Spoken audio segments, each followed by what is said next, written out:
Hello everyone, hope आप सब अच्छे होंगे। आज मैं आपको एक टॉपिक पढ़ाने जा रहा हूं और वो टॉपिक है न्यूरोग्लिया सेल्स के बारे में। क्योंकि जो हमारा न्यूरल टिश्यू होता है वो न्यूरल टिश्यू दो टाइप के सेलुलर कंपोनेंट से बना होता है। उनमें से जो एक कंपोनेंट होते हैं वो न्यूरॉन्स होते हैं और अनदर जो कंपोनेंट होते हैं वो न्यूरोग्लिया सेल्स होते हैं। तो let us go with the neuroglia cells. Neuroglia cells, or simply we say the glia cells. Glia cells. जैसे कभी कभी हम लोग सुनते हैं कि पर्सन एक्स को ब्रेन ट्यूमर हो गया, तो ये ब्रेन ट्यूमर किसी को बना, वो बना कैसे? तो हम जानते हैं कि जो हमारा नर्व सेल है वो तो नॉन डिविजिबल है। अब अगर एक नर्व सेल नॉन डिविजिबल है तो वो non divisible nerve cell tumour कैसे बनाएगी? तो उस चीज को यह सोचना ये पड़ेगा कि जो नर्व सेल है वो तो डिविजिबल नहीं, लेकिन अगर ट्यूमर बना है तो डेफिनेटली वहां पर कुछ और भी तो सेल्स होंगी जो कि ट्यूमर बनाने में काम करती होंगी। अब ट्यूमर हमेशा तो बनता नहीं। ट्यूमर एक ऐसे सिचुएशन है जब सेलुलर मशीनरी के लेवल पर कुछ इरेगुलरिटीज डेवलप हो जाती हैं, या जो सेलुलर मशीनरी को जो कंट्रोल करने का जो सिस्टम होता है वो खराब हो जाता है, तो इस केस पर ही ट्यूमर बनने वाली कंडीशन डेवलप होती है। बेसिकली वो जो ट्यूमर बनता है उसको हम लोग बोलते हैं ग्लियोमास।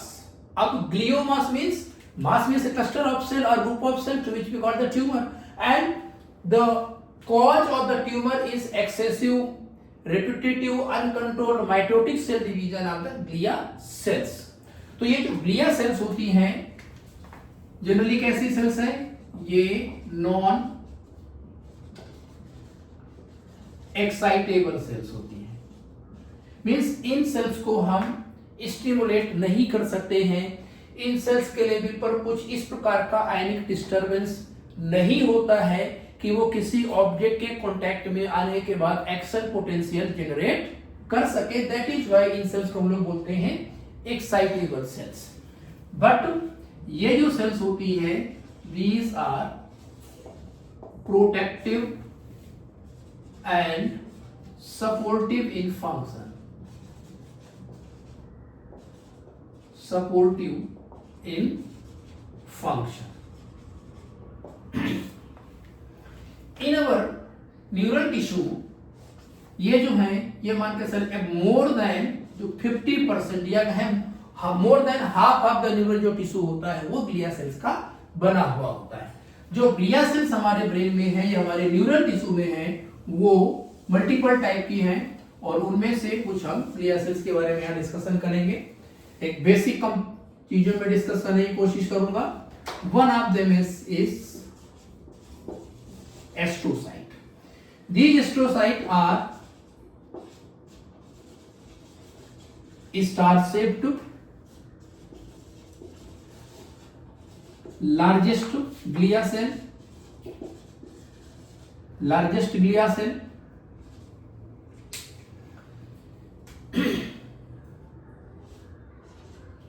basically make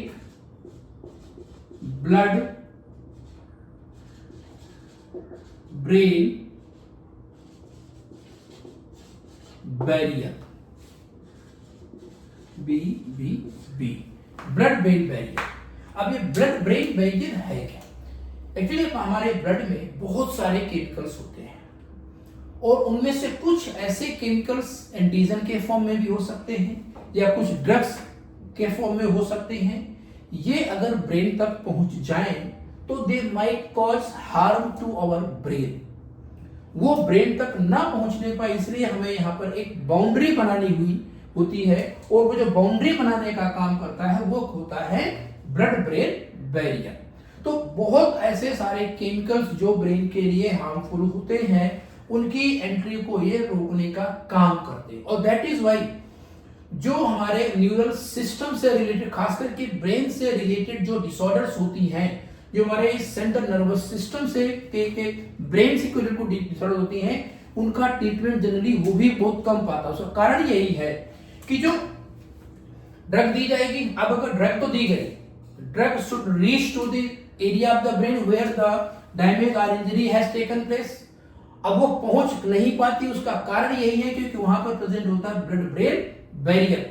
that is why अगर कोई ड्रग किसी न्यूरल डिसऑर्डर के ट्रीटमेंट के लिए बनती भी है तो it take lots of time to study every parameter, how we can या how we enable a medicine और a drug so that it can easily pass the blood brain barrier.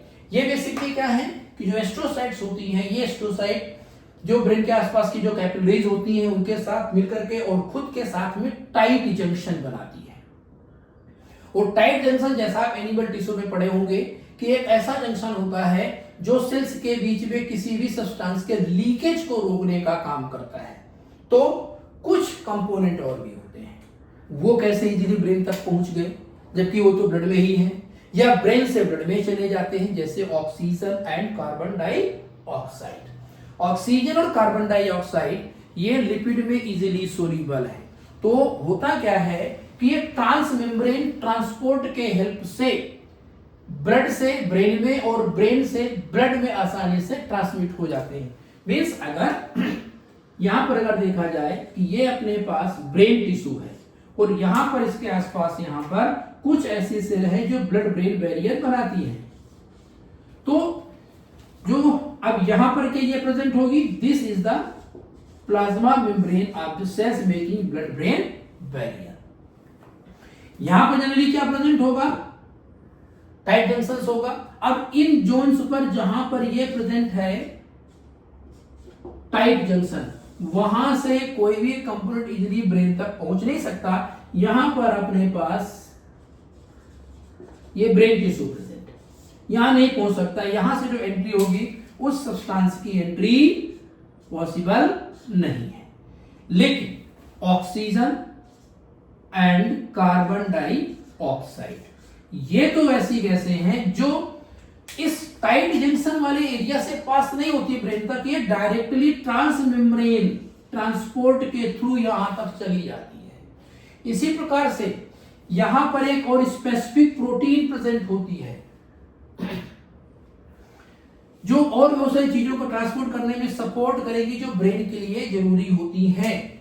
और अब चूंकि अगर बाई चांस मान लीजिए brain के level पर या ब्रेन के अंदर के जो न्यूरॉन्स के लेवल पर कोई इंजरी हुई है, बहुत सारी ये न्यूरल डिजेनरेटिव डिसऑर्डर्स होती है, जैसे पार्किंसंस होती हैं, पार्किंसंस हो गया या अदर टाइप कोई डिसीज मान लीजिए जो न्यूरो डिजेनरेटिव डिसऑर्डर है, तो अब उसको ट्रीटमेंट करने के हमें दवाई मेडिसिन देनी पड़ेगी, दवा देनी पड़ेगी। तो वो मेडिसिन इस ब्लड ब्रेन बैरियर को इजीली क्रॉस नहीं कर पाती, ट्रांसमेम्ब्रेन ट्रांसपोर्ट से निकल के नहीं जा पाती। दैट इज व्हाई ब्रेन के लेवल पर जो डिसऑर्डर्स होते हैं, डैमेजेस होते हैं, वो इजीली ट्रीट नहीं हो पाते क्योंकि उनको मेडिसिन इस ब्लड ब्रेन बैरियर को क्रॉस नहीं कर पाती है। अच्छा एक चीज और है, जिस समय न्यूरल टिश्यू का ग्रो हो रहा होता है, दैट मींस जिसमें न्यूरॉन्स का डेवलपमेंट हो रहा होता है, तो उस न्यूरॉन्स के डेवलपमेंट के टाइम पर न्यूरॉन्स को उनके फाइनल डेस्टिनेशन तक पहुंचाने का काम भी यही एस्ट्रोसाइट ही करती है। Another cell that is a neuroglia cell is, we can say, Schwann cell.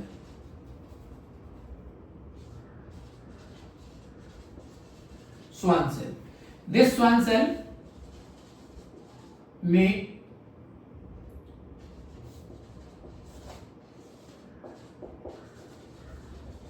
myelin sheath in peripheral nervous system. Peripheral nervous system. Another one is the oligodendrocyte. Oligodendrocytes.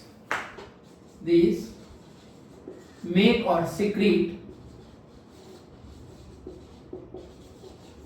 myelin sheath.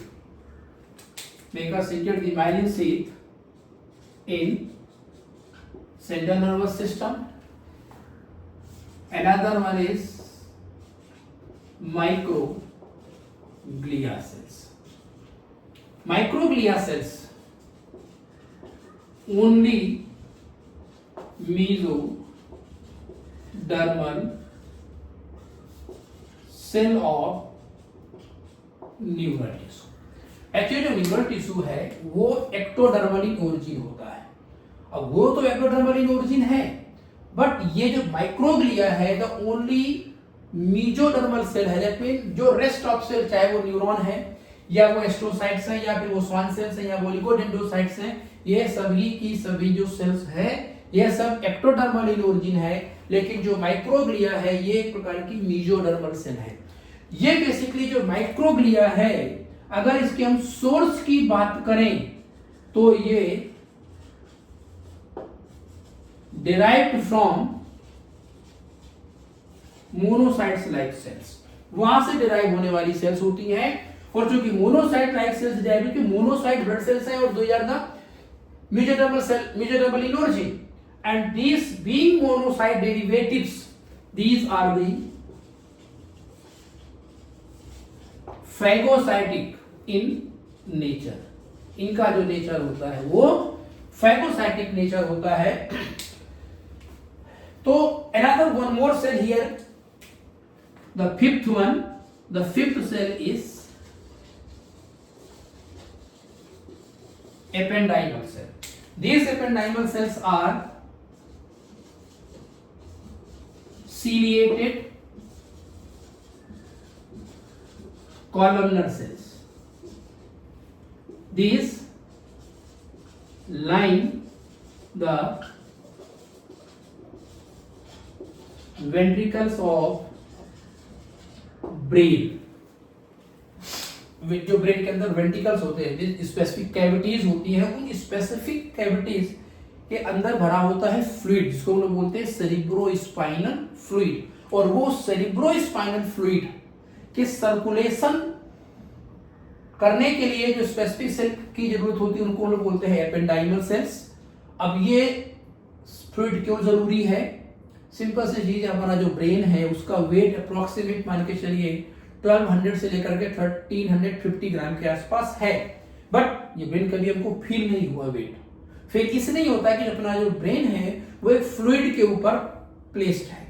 और fluid means इसके ऊपर क्या पर कुछ है, जैसे कि अगर हमें डायग्रामेटिक प्रेजेंटेशन देखें तो जैसे ये कुछ एक स्पेसिफिक कैविटी है। अब इस स्पेसिफिक कैविटी के अंदर ये भरा हुआ है एक fluid, and then over to this there present the brain tissue. ये ब्रेन टिश्यू है। तो जो ब्रेन का टिश्यू है फ्लूइड की फिल्ड कैविटी के ऊपर की तरफ है। दैट इज व्हाई इसके हमारे जो ब्रेन का वेट होता है वो रिड्यूस हो जाता है। लेकिन ये जो फ्लूइड भरा है जिसको हम लोग बेसिकली बोलते हैं सेरिब्रोस्पाइनल फ्लूइड, सेरिब्रोस्पाइनल फ्लूइड कहा जाता है। ये सेरिब्रोस्पाइनल फ्लूइड कॉन्स्टेंटली ब्लड के प्लाज्मा से फिल्टर होकर के बनता रहता है और कॉन्स्टेंटली ब्लड में ऐड बैक होता रहता है। वेरी सिंपल अगर हम देखें लिम्फ वाली वही कुछ सिचुएशन इसके साथ मीट करती है कि हमारे जो टिश्यूज होते हैं वहां पहुंचने के बाद अपना ब्लड का प्लाज्मा पोर्शन कुछ फ्रैक्शन फिल्टर होकर के टिश्यू ब्लड बनता है और वो टिश्यू ब्लड वापस कुछ लिम्फ वेसल्स में आ जाता है। तो सिमिलरली यहाँ पर के ब्रेन के कुछ एरियाज पर कुछ कैविटीज होती है जिसको हम वेंट्रिकल्स बोलते हैं, कुछ 4 इन नंबर होती हैं। वहां पर स्पेसिफिक कलेक्शन और क्लस्टर ऑफ कैपिलरीज होता है जिसको हम लोग बोलते हैं प्लेक्सस, कोरॉइड प्लेक्सस। और वो जो कोरॉइड प्लेक्सस होता है उन कोरॉइड प्लेक्सस का प्लाज्मा पोर्शन फिल्टर होकर के यहाँ पर बनाता है सेरिब्रोस्पाइनल फ्लूइड। तो ये सेरिब्रोस्पाइनल फ्लूइड अपने साथ न्यूरोट्रांसमीटर्स का ट्रांसपोर्ट में सपोर्ट करने का काम करता है, अपने साथ हार्मोन्स को ले जाने का काम करेगा, इवन कुछ केसेस तक गैसेज ट्रांसपोर्ट में भी सपोर्ट करता है। लेकिन अगर बेसिक या सिग्निफिकेंट रोल अगर इसका देखा जाए तो इट गिव्स बायोसी टू दी ब्रेन। तो उस अब चूंकि फ्लूइड में CO2 वगैरह अगर ऐड होगा, न्यूरोट्रांसमीटर्स का ट्रांसपोर्टेशन कराना है तो it has to be circulated. तो उस सर्कुलेशन लाने के लिए जरूरी है कि यहाँ पर कुछ ऐसे ही स्ट्रक्चर्स हों, तो उसमें हेल्प करती है ये सिलिएटेड कॉलमनर सेल्स जिसको हम लोग बोलते हैं एपेंडाइमल सेल। तो ये जो अपने पास 5 सेल हो गए जिसमें से एक हो गई अपने पास एस्ट्रोसाइट, दूसरी हो गई स्वान सेल, तीसरी हो गई थर्ड हो गई ये ओलिगोडेंड्रोसाइट, चौथी है माइक्रोग्लिया सेल और पांचवी हो गई ये एपेंडाइमल सेल।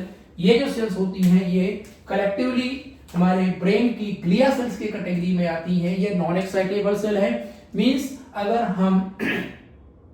अगर ये किसी स्टिमुलस के कांटेक्ट में आती हैं तो ये उस स्टिमुलस के कांटेक्ट में आने के बाद किसी भी टाइप का एक्शन पोटेंशियल जनरेट नहीं करती। मींस ये स्टिमुलस को डिटेक्ट करने के लिए या इन्वायरमेंटल चेंजेस को डिटेक्ट करने में या इन्वायरमेंटल चेंजेस के अगेंस्ट में रिस्पांस जनरेट करने में हमारी बॉडी को किसी तरीके से सपोर्ट नहीं करती। बट ये हमारे ब्रेन के अंदर जो न्यूरल सेल्स होती हैं या हमारे नर्वस टिश्यू के अंदर जो न्यूरल सेल्स होती हैं उनको जरूर मल्टीपल तरीके से सपोर्ट करती हैं। Thank you so much.